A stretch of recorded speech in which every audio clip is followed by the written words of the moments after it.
दुर्लभ मान शरीर नरक निस्तारण द्वार।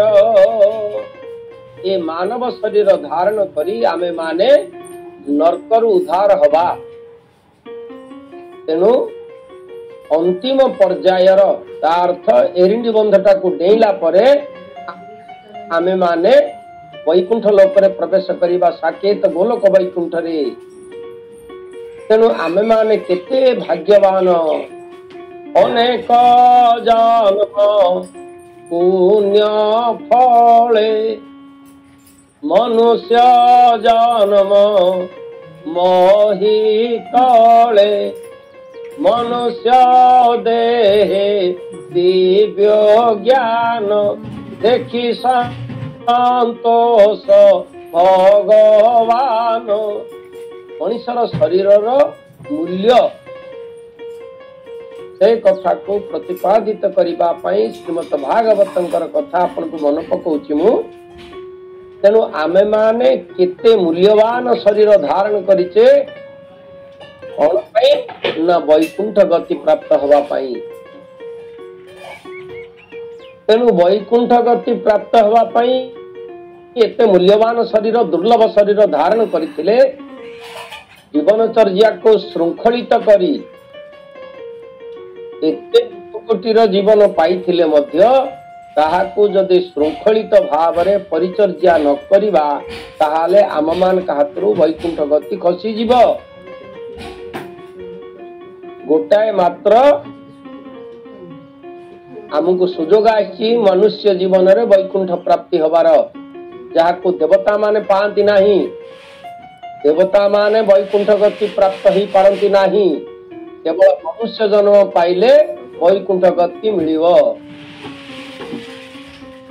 सेथिपई देवता माने ईर्षा करंती मनुष्य शरीर को आमे माने मनुष्य शरीर धारण करी भगवान के निकट रे प्रवेश करि पाइथातो। ए देव शरीर प्राप्ति हवा फल रे आमे भगवान के निकट को जाई पारु नाहु। ए भली भाव रे मूल्यवान जीवन पाइथिवा बेले जीवनचर्या आमर किभली हवा दरकार। शास्त्रानुमोदित जीवनचर्या दरकार। ब्राह्म मुहूर्त रे शଯ୍ୟା त्याग करिवा एवं शଯ୍ୟାरू उठिवा संगे संगे भगवान के निकट रे कृतज्ञता ज्ञापन करिवा। महाप्रभु केते सुंदर संसार आपनकर मते केते भाग्यवान करी जन्म देइछ। मु किभली भाव रे आपनकर सेवा रे अछि। एते जीव थिले मध्ये आपनक सेवा रे मते आपन रखिचंती। मु केते कृतज्ञ आपनक निकट रे कृतार्थ होई जाउची। प्रभु भगवान को कृतज्ञता ज्ञापन करिबा। शଯ୍ୟାରୁ उठू उठू तत्परवर्ती अवस्था रे नित्य कर्म समापन करी भगवान को उद्देश्य रे कार्य आरंभ करिबा। एवं भगवान को उद्देश्य रे जो कार्य आरंभ हबो ताहा पुनर्बार रात्रि रे शଯ୍ୟା को जीवा पर्यंत भगवान कर कार्य रे नियुक्त हबा। शଯ୍ୟା रे शयन करिबा पूर्वरु भगवान स्मरण करिबा। महाप्रभु आपण को पई जो सब कार्य कली ता भितरे मोर जदि किछि त्रुटि विच्युति थाए ता से सब आपण को समर्पण कर देली। कायेन वाचा मनसेन्द्रियेवा बुद्ध्यात्मनेवा प्रकृति स्वभावात् करोमि यत् सकलं परस्मै नारायणाय तु समर्पयामि। हे महाप्रभु गोटे दिन भितरे जहा सब आपण मु करिछि ता भितरे जदि किछि त्रुटि विच्युति थाए ताहाले ताहा मु आपण निकट रे समर्पित करी शरण पशुछि। प्रभु मते कृपा करम। ए होउछि मनुष्यर जीवनचर्या। देव दुर्लभ शरीर मनुष्य शरीर होउछि देव दुर्लभ। देव दुर्लभ देवता मान को यह मिले नाही। तेणु ये भली जीवन यापन करने को कहुए प्रकृत जीवनचर्या। केते समय भगवान दौचे, केते समय घर पे दौचे, केते समय टीवी देखिया पे जाऊचे, केते समय संवाद पत्र पढ़िया पे दौचे। एक कथा को आमे माने हिसाब करी जीवन चलीचे, किंतु संपूर्ण जीवन को भगवान पे अर्पण करवा प्रकृत जीवनचर्या। केवल भगवान आमे बंचीचे। आमर बंचीबार गोटे मात्र कारण है भगवान कार्य करबा पाई।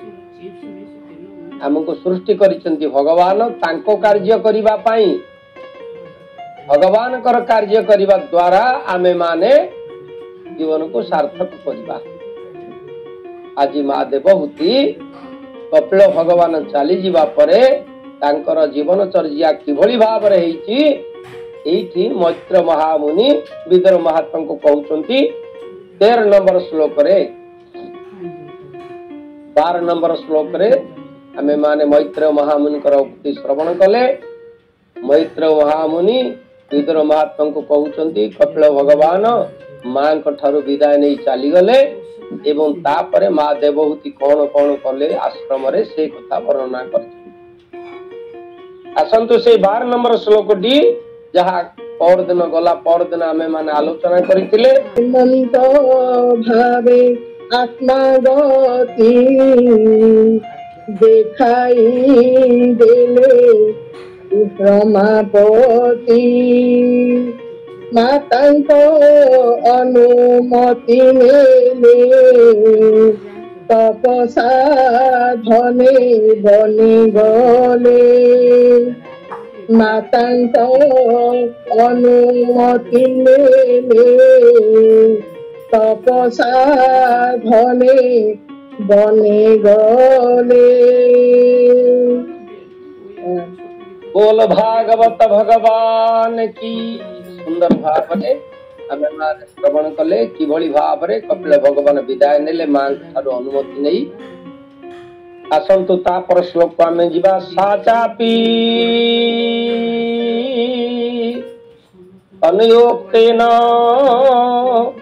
योगादेशेन योगयुक्त तस्मिन् आश्रम आपीडे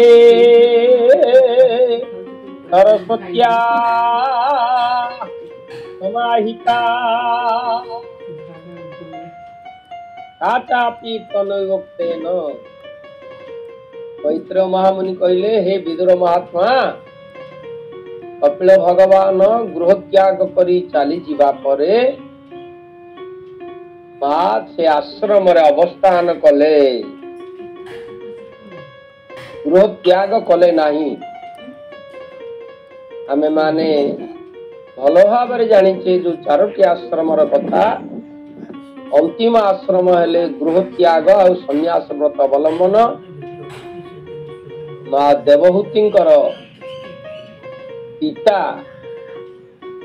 मनु महाराजा से मध्य संन्यास व्रत अवलंबन कले एवं द्वितीय पर्याय रे माँ देवहूतिंकर परम पूज्य स्वामी श्री कर्दम महामुनि से मध्य संन्यास व्रत अवलंबन करी गृह त्याग कले एवं पुत्र कपिल भगवान मध्य गृह त्याग कले। माँ देवहूति गृह त्याग कले नाही, आश्रम रे ही रहिले। यार कारण होची नारी मानक पई संन्यास व्रत अवलंबन रे गृह त्याग करिवार विधि नाही। कारण नारी माने दुर्बला अबला से माने सदा जनक द्वारा सुरक्षित ही थांती। माँ देवहूति जने राजांकर कन्या मनु महाराजंकर कन्या तांकर बाल अवस्था रे पितांक द्वारा सुरक्षित थिले एवं द्वितीय पर्याय रे जतबेले से पानी ग्रहण कले महाराजा कर्दम होचंती तपसिद्ध। तांकर पानी ग्रहण करी कर्दम महामुनि द्वारा सुरक्षित भाव रे जीवन यापन कले एवं पर पर्याय रे पुत्र कपिल मांकर सुरक्षार दायित्व नेले कर्दम महामुनि पत्नी बेसी पुत्र पासे अथवा चली ले सन्यासे माँ देवहूति की कर्दम कपिल निकट छाड़ी कपिल को दायित्व दे कर्दम महामुनि गृह त्याग कले एवं माँ देवहूति संन्यास व्रत अवलंबन करने गृह भितरे तस्मिन् आश्रमे ये जो आश्रम कर्दम महामुनि थिला देवदुर्लभ आश्रम से देवदुर्लभ आश्रम रे से संन्यास व्रत अवलंबन कले एवं तपस्चरण करने को आरंभ कले या फल सरस्वती नदी कूल थिबा से दिव्य आश्रम सरस्वती नदीर मुकुट स्वरूप पुष्प शोभित रूप से परिणत हो गला एवं से आश्रम रे कर्दम महामुनि तपस्या करुथिले कपिल भगवान तपस्या करुथिले एवं वर्तमान माँ देवहूति से आश्रम रे तपस्या करी से आश्रम को देवदुर्लभ अवस्था को नहीं आसिले एवं सरस्वती नदीर जल से आश्रम चरण को धौत कर निज को धन्य मन कले सरस्वत्या समाहिता से सरस्वती नदी कूल माँ देवहूति समाधिस्थ हो भगवान का निकट रे समर्पित हेले तनोक्तेन जहा कपिल भगवान बतई कपिल भगवान जो भक्ति योग अभ्यास माँ देवहूति सूचना देइथिले कपिल भगवान कर भक्ति योग मार्ग को अवलंबन करी माँ देवहूति ध्यानस्थ हो आश्रम रे निज को भगवान का निकट रे समर्पित कले ये भाव रे आमे माने 13 नंबर श्लोक कथा श्रवण कले आसंतु आम सहित असंती श्रीक्षेत्र धाम लक्ष्मी माँ को अनुरोध करवा 13 नंबर श्लोक ओडिया अनुवाद आमको से सुनाई में लक्ष्मी माँ। हरे कृष्ण गुरुदेव को मोर अनंत दंडवत प्रणाम समस्त प्रणाम। हरे कृष्ण ब्रह्मवादिनी देवहूति जोग मार्ग रे देले मति आश्रम सरस्वती कूले जोग साधिले से निस्सते रहिले पुत्र वाक्य घेनी से स्थाने कर्दम घरणे रहिले पुत्र वाक्य घेनी से स्थाने कर्दम घरणे। बोल भागवत भगवान की जय। भावरे आमे माने तो कथा विकास करो याद बात श्रवण कले संक्षिप्त भावरे जगन्नाथ दास तांकर ओडिया अनुवाद आम मान को सूचना देइचंती आमे ता परवर्ती श्लोक को जीवा की भली भावरे तपस्करण कले कौन कौन सबु सन्यासी मानकर कर्तव्य कर्म आमे माने जतक जाक बुढ़ा वर्तमान ऑनलाइन रे अछि 50 डेइमा ठारू जो माने अछंती 50 वर्ष जो मान को अतिक्रमण करि गलानी मुरली प्रभु रामकृष्ण रमाकांत प्रभु भावग्राही मिश्र प्रभु एवं आमर नंदकिशोर सारे गोविंद प्रभु आमे माने सब बुढ़ा जाक एकाठी हेइचे भगवान कर ए नीति नियम को मानी आमे माने सब सन्यास व्रत अवलंबन करूचे मु रूप रे सन्यासी हेइचे आपण माने गुण रे सन्यासी मो रूपटा को देखिले जे सन्यासी बोली कहबो किंतु आपण मानकर गुण होउची सन्यासी रो दुर्लभ गुण आपण माने मो ठारू अधिक निष्ठापर भाव रे जीवन यापन करूचंती गृह कर्म रे रहिले मध्य भगवान के निकट रे आपनकर मन को स्थापन करिथिबा हेतु आज आपण माने आकांक्षित भाव रे भगवान करे दिव्य कथा सुनिया पई श्रद्धा प्रकट करूचंती। ये होची आम मानकर परम सौभाग्यर कथा। समाज भितरे सन्यासी रूप नथिले मध्य अनेक अनेक सन्यासी अछंती एवं सन्यास जीवन यापन कर आमे माने तापर श्लोक रे 14 नंबर श्लोक रे सन्यासी रो जीवन परिचर्या किभली मां देवभूति परिचालना करे ता संपर्क रे सूचना पाइबा। बसी भगवान के निकट को जीवा पाई कामना करूछन कृष्ण प्रिया देवीदास माता जी। आमे माने मध्य सही होली भाव रे भगवान के चरण रे शरण पसिबा पाई आमे माने व्याकुल हवा दरकार। आसंतु मां देवहूति मध्य सही भली भाव रे खूब शीघ्र जीवन शेष करी भगवान के निकट रे प्रवेश करिबा पाई कोन कोन कले आश्रम रे से कथा ता पर श्लोक रे पढ़िबा। अभिक्षणा बगा कपिशान जटिलान कुटिलालकान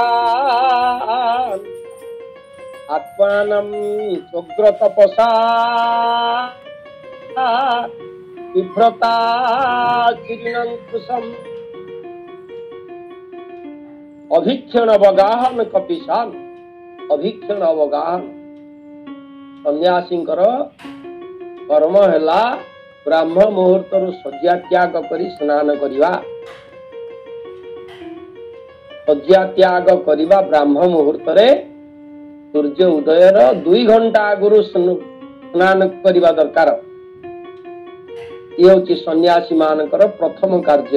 ब्राह्म मुहूर्त रे शज्या त्याग करी स्नान शौच हो सारा परे भगवान के निकट रे समर्पित ही कार्य करिबा।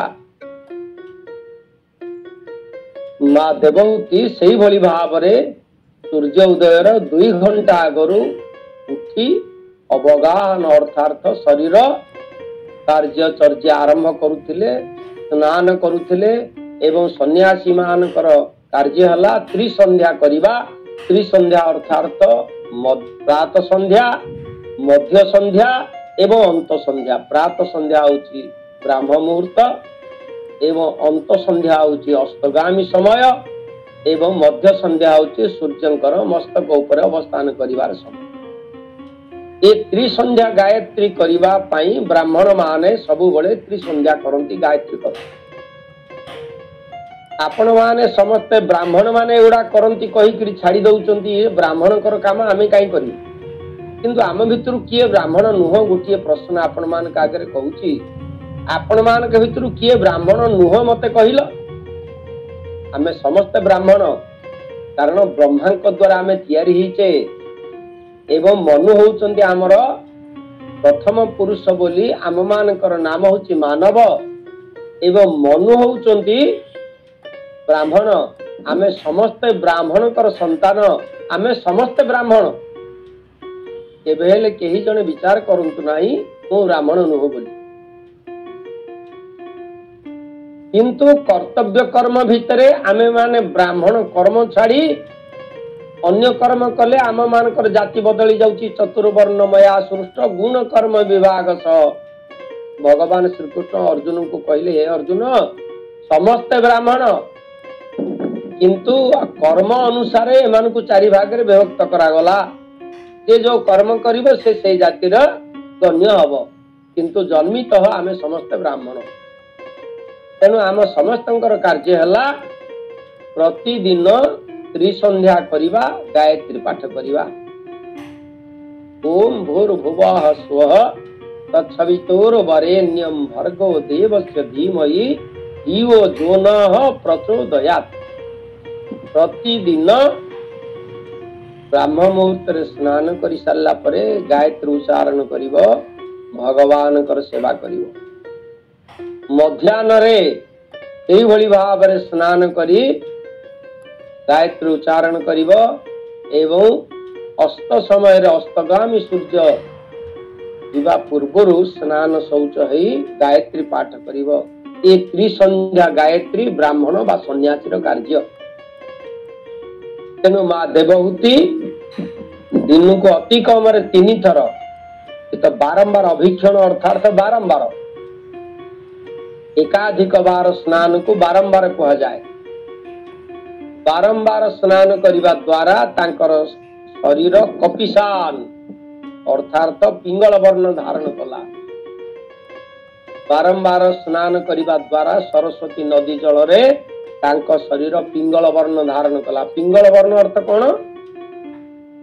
एक ज्योतिर्मय वर्ण धारण कला। शरीर अग्नि भली देदीप्यमान हो गला। जो माने भगवान को उद्देश्य रे स्नान करती एवं स्नान करी सारी गायत्री मंत्र जप करती सेमान को शरीर एक तेज जात हुए।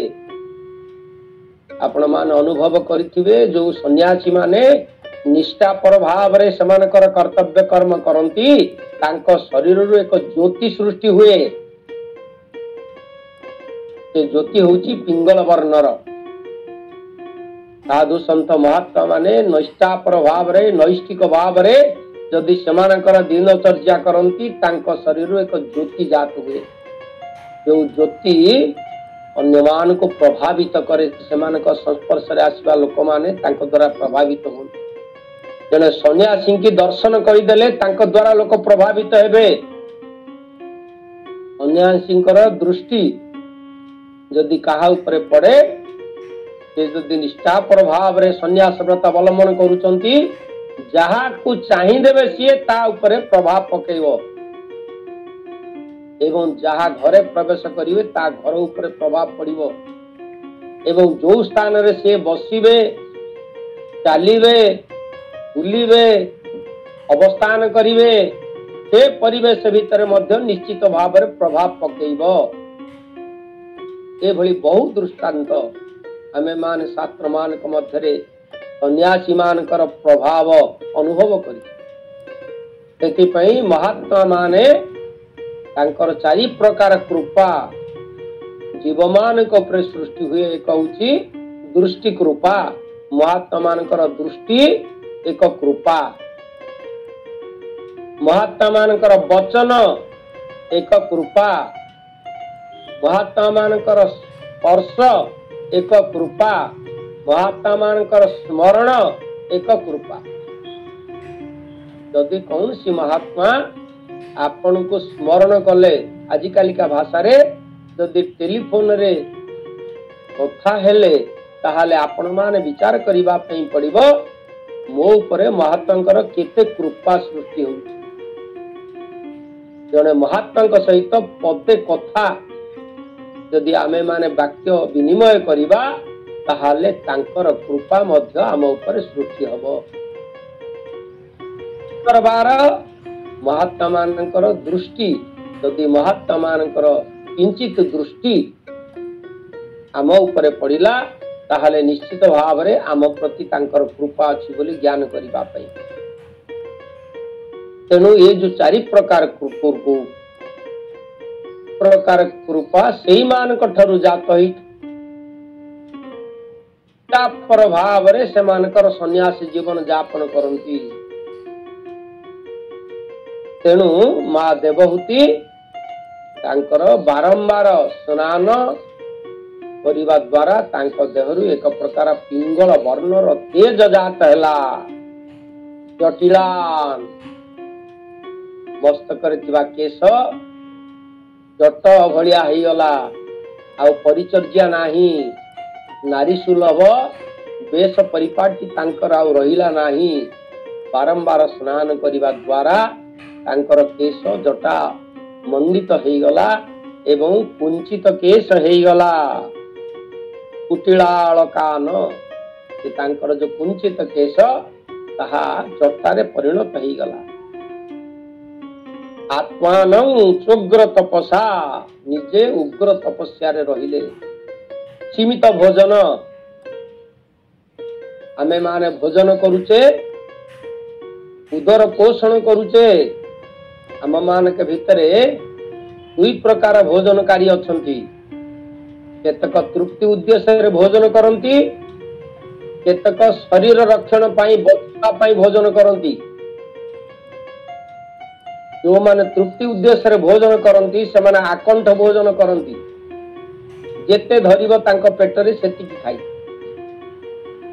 किंतु सन्यासी माने केवल शरीर रक्षा करिबा पई भोजन करती एवं प्रतिदिन किछि किछि खाद्य से माने कमे किरि खान आस्ते आस्ते खाद्य को संकुचित करती एवं सेमानकर लक्ष्य होची केवल शरीर रक्षा बंचिबा पाई कृषतनु दरकार पतला शरीर दरकार जेते सन्यासी अछंती सेमाने तपस्या करी सेमानक शरीर कृषतनु हो जाई थाए कारण कृषतनु होची सन्यास धर्मर एक विशिष्ट अंग आ जदि स्थूल तनु हो जाए मोटा सोटा हो जाए पेट बढ़ी जाए एवं देहरे मांस बढ़ी जाए सन्यास जीवनर परिचर्या करिबा तांका पक्षरे संभव नुहे स्थूल तनु सन्यास जीवनर कंटक तेणु कृषतनु धारण करिबा पाई हेले जीवन को श्रृंखलित परिचर्या करी खाद्य वसन व्यसन एवं परिचर्या को श्रृंखलित करिबा दरकार जेतिकी दरकार सेतिकी केवल खाइबा अजथा उदर पोषण करी शरीर बढ़ाइबार आवश्यकता नहीं साधारणतः सन्यासी माने खूब शीघ्र संसार विदाय नापी चाहती कारण सन्यास जीवन अत्यंत कष्टदायक कठोरमय जीवन तेणु ये कठोरमय जीवन को यापन करिबा सन्यासी मानक पक्षरे संभव हेले मध्य अन्य माने ताहाकु देखि अत्यंत व्यथित हुअन्ति केते कष्ट करूछन्ति माने किंतु सेमाने कष्ट करन्ति भगवान को पाइबा पाई खूब शीघ्र केमती संसार त्याग करी भगवान के निकट को जीवा ताहा अभ्यास करिवा दरकार खाद्यर लालसा त्याग करिवा पई पड़िबो समस्त व्यसनर लालसा त्याग करिवा पई पड़िबो समस्त माया को वर्जित करी शरीर माया मध्य काटिबा पई पड़िबो हम मानकर शरीर माया वो देह वो शरीर देहरे टिके मैला लागी गले आमे माने व्यथित होचे काई साबुन टिके आनो देहटा मैला हो गला सफा करिबा किंतु साधु संत महात्मा माने शरीर को जत्न नबारे एते व्यग्र होंती नाही शरीर भगवान कर आउ शरीर भगवान के निकट समर्पित हब तेणु सेमाने शरीर परिचर्या करिबा अपेक्षा आत्मा परिचर्या करती से कहगला आत्मान स्वग्र तपसा आत्मा को उद्धार करिबा पाई उग्र तपस्या करिबा पाई आरंभ कले मुख्यतः सन्यासी माने ताहा उपरे निर्भर करती नाही ये शब्दटा आपण माने श्रवण करंतु सन्यासी माने ताहा उपरे निर्भर करती नाही आपण माने गृहस्थ सन्यासी आमे माने त्यागी सन्यासी ए होची तफात आपण को भीतर आ मो भीतर आपण माने पुत्र कन्या पत्नी बंधु बांधव ज्ञाति कुटुंब ऊपर निर्भर करन किंतु आमे माने गृह त्यागी सन्यासी माने ताहा उपरे निर्भर करूना हूं केवल भगवान को ऊपर आमे निर्भर करू भगवान के निकट रे आमे आश्रित रखिले रखिबे भगवान मारिले मारिबे भगवान ये होची सन्यासी मानकर धर्म ताहा उपरे निर्भर करिवे नाही अर्थ ताहार सेवा नेबे नाही केही जणे जदि सेवा करिबा पई आसिला से माने बारण कर ना मोर सेवार आवश्यकता नाही मु मो सेवा करिबा पई यथेष्ट सन्यासी माने एपरिकी निजर वस्त्र खंडिए मध्य अन्य काहाकू सफा करिबा पई दियंती नाही ये होची प्रकृत सन्यासीर धर्म निजर वस्त्र खंडिए काहाकू सफा करिबा को देबेनी निज घर टिके झाड़ू मारिबा पई काहाकू सुजोग देबे नाही निजर बासन मध्य माजिबा पई काहाकु सुजोग देबे नाही, निजर ठाकुरंकर परिचर्या करिबा पई काहाकु सुजोग देबे नाही, निजे ही सब किछि करिवे। ये होछि सन्यास धर्म। ये सन्यासर अर्थ नुह आश्रम रे 5टा चाकर रखी सेमाने रोषेईवास करिवे, सेमाने सब करिवे एवं सन्यासी अन्य मानक ठारू चांदा शिष्य मानक ठारू चांदा आदाय करी खटरे बसी गोड़ ऊपर गोड़ थोई सोफा सेट पलंक ऊपर बसी पेट बढ़ई गाल फुलेई भाषण मारिबे। ये सन्यासी काम नुह। सन्यासी काम हला निजे कष्ट करिबा पई पड़ो, कहार सेवा नेबे नाही, पूजारी दरकार नहीं, सेवक दरकार नहीं, रोषेया दरकार नहीं। एपरिकी पानी मंदे पीवा पई हेले निजे पानी आनिमे निजे पीवे। आउ जो सन्यासी माने ऑर्डर करंती रे भोग हे गला ये पूजा लगा घंट बजा आने बाड़े, ये जो ऑर्डर करिवा ये सन्यासी धर्म नुह। किंतु बड़ दुर्भाग्यर कथा मु कहिबा पई बाध्य होउची, आमे माने 100 जन सन्यासी भितरु प्रायतः 90 जन सन्यासी एई भलिया केवल भोग करिबा पई से माने सन्यासी 5 ताला 7 ताला कोठा करी भक्त मानक ठारू चांदा आदाय करी। अरे भक्त मानक ठारू चांदा आदाय करिवा दरकार कोन? तमे तो जनक ऊपर निर्भर करिवो, भगवान को ऊपर। भगवान जदि जदि कौनसी भक्त आनिकरी देला चाउल मुठे कि परिबा मुठे कि सागर टिके सेतक भगवान कर कृपा बोली विचार करिवो, ताहा दुआर को जीवा दरकार नहीं। जदि कौनसी भक्त डाकिला मो प्रति टिके कृपा करंतु, मो घर टिके आपनकर पाद धूली दियंतु, उचित भाव रे सेमानक पाखु जीवा दरकार एवं कौनसी कथा सेमानक ठारू ग्रहण करिबा उचित नुह कि सेमानको कौनसी मागिबा उचित नुह। किंतु वर्तमान आपण माने देखिबे सन्यासी माने दुआर दुआर बुली दादा बटी आदाय करूचंती, जाहाको आजि कालिका भाषा रे कहा जाए दादा बटी। मु जने सन्यासी आसिली मते तू कोन दबु ना। ये सन्यासी परिपंथी, सेठी पई सन्यासी माने कली युग रे निंदित होउचंती।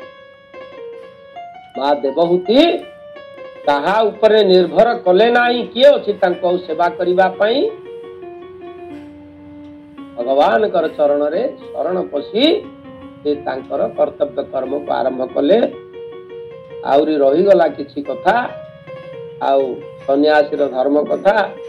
वर्तमान समय आमर निर्देश देलानी बाणी विश्राम करिबा पई। मोर कथा सरू नाही।